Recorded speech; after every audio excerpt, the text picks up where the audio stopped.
Deus, do que é que a Vitória tá falando? Eu sei que ela gosta de misturar umas coisas, né? Tem umas referências diferentes, mas NBA e escrita, o que é que isso tem a ver? Calma, segura na minha mão. Eu sei que a minha cabeça às vezes faz umas conexões improváveis, mas você vai entender aonde eu quero chegar.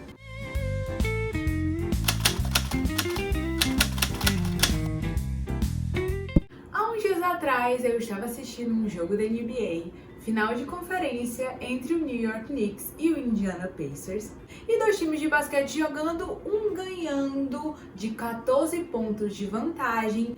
Últimos minutos, o jogo parecia que já tinha acabado, aquele time tinha ganhado. Só que de repente, o jogador do time que estava perdendo começou a acertar várias bolas de 3, 5 seguidas.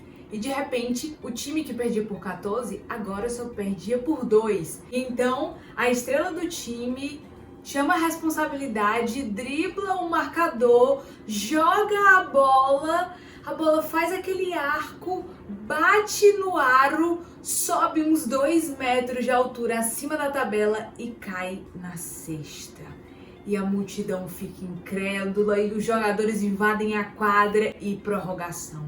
Aquele time que estava perdendo por 14 agora empatou e, dando spoiler no final do jogo, acabou ganhando a partida. Simplesmente inacreditável.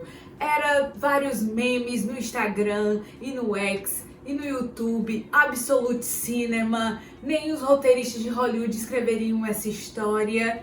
E isso me fez pensar. Realmente, se você visse essa história em algum filme, acho que ninguém ia acreditar.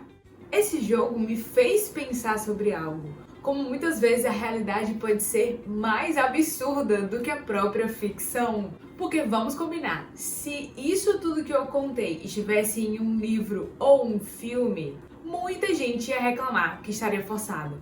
Ah, isso só aconteceu para que o protagonista ganhasse, foi porque o autor quis, ele forçou a história, isso é impossível, é improvável, jamais aconteceria.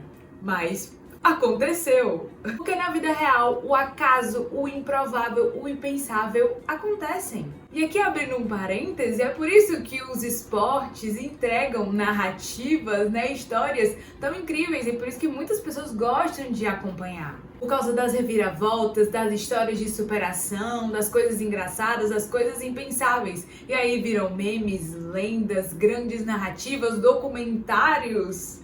Mas óbvio, porque eles têm um respaldo de ser fatos. Porém, no mundo da narrativa ficcional, a regra muda. A gente pode até dizer, a vida é aleatória, mas a ficção não pode ser.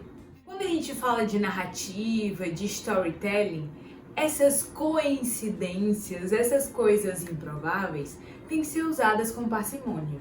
Na verdade, o melhor lugar de utilizá-las é muito mais para complicar a história do que para solucionar os problemas que foram propostos. O que eu quero dizer com isso? O próprio roteirista Robert McKee, conhecido pelos seus livros Story e Diálogos, tem uma frase que diz assim: coincidência que resolve é trapaça, coincidência que complica é arte. Então, se essa virada surreal que eu narrei pra vocês no começo do vídeo estivesse num livro, o leitor facilmente poderia parar e pensar: ah, isso só aconteceu porque o autor quis assim. Ou seja, isso fere a verossimilhança, que é uma das leis do enredo. Essa palavra bonita, verossimilhança, não é uma coisa que eu tirei da minha cabeça. Na verdade, vem de muito tempo. Aristóteles, em seu livro A Poética, que ele vai falar sobre narrativas, a dramaturgia, as tragédias, a comédia, o modo de contar histórias, ele já fala desse princípio da verossimilhança. Em um livro mais atual, o crítico literário William Kenny vai chamar de lei da plausibilidade, o que nada mais é do que essa sensação de coerência dentro da história.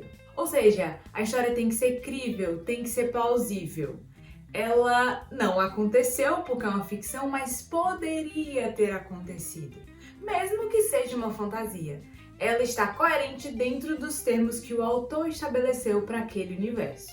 Ou seja, verossimilhança ou plausibilidade não quer dizer ser realista, mas é parecer verdadeiro dentro da lógica proposta para aquela obra. Então, diferente das narrativas do esporte que não são pensadas, não são roteirizadas, por mais que tenha aí as teorias da conspiração, né, de muitas coisas, mas a princípio não são, é diferente de uma obra, um livro, que ela é pensada, ela é intuída. O autor, aquele que está criando a obra, o artífice que está dando forma àquela arte, ele tem intenção quando ele está escrevendo. Então, as coisas como acaso, improbabilidades, coisas impensadas, têm que ser usadas com parcimônia. Porque quando a gente escreve uma história, digamos que a gente não tem o luxo do acaso que a vida oferece. Então, cada reviravolta, cada solução apresentada tem que ter bases, precisa ter raízes plantadas anteriormente. Precisa fazer sentido emocional e estrutural dentro da narrativa. O leitor precisa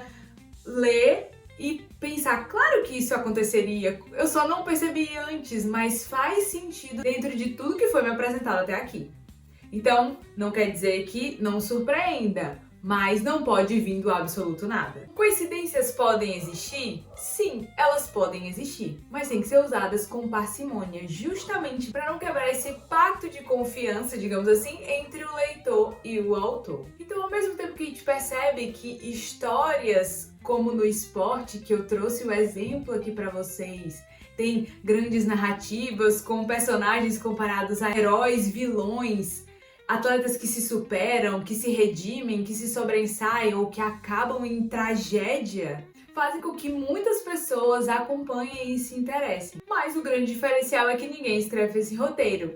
Ele acontece. E é claro que por isso que muitos desses momentos marcam as pessoas, são muito simbólicos, parecem narrativas cinematográficas. Então aí existe uma beleza, né? A arte, ela imita a vida. A arte busca refletir a realidade.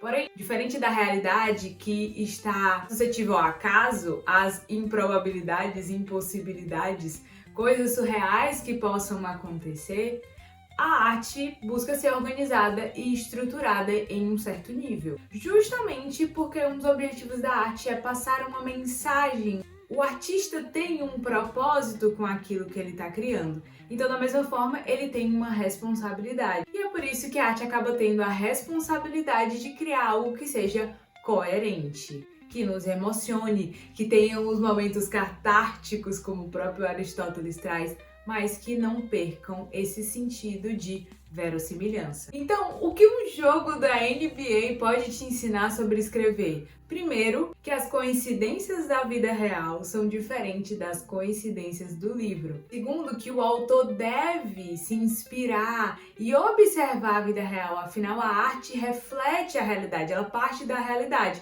mas diferente dela, ela precisa ter uma estrutura, uma intenção e ter cuidado para não quebrar a confiança, digamos assim, entre o autor e o leitor. Então me conta, você já tinha parado para refletir sobre isso? Que apesar das similaridades e referências, a arte não se comporta como a vida real. E como escritores, precisamos ter cuidado, intencionalidade e esmero na hora de construir a nossa própria narrativa. Então não deixe de comentar aqui que eu quero saber, porque eu tenho certeza que você lembrou de algum livro, algum filme, alguma série, alguma obra, enquanto eu tava falando sobre isso, que você tava lendo ou tava assistindo e falando, isso aqui só tá acontecendo porque o autor quer. Isso aqui não faz sentido nenhum. E vamos conversar mais sobre isso aqui nos comentários. E claro, se você gosta dessas reflexões, dessas conexões curiosas que eu trago por aqui, misturando talvez dois assuntos um pouco aleatórios, mas divertidos para poder falar sobre storytelling, narrativa, escrita e cultura, não esquece de deixar o seu like, se inscrever no canal e ativar o sininho para continuar recebendo mais vídeos. E claro, se você tem alguma sugestão, pode deixar aqui abaixo também. Até mais! You sit by the window, the sun sets aglow. With a pen in your hand and thoughts all aglow. Words in your heart.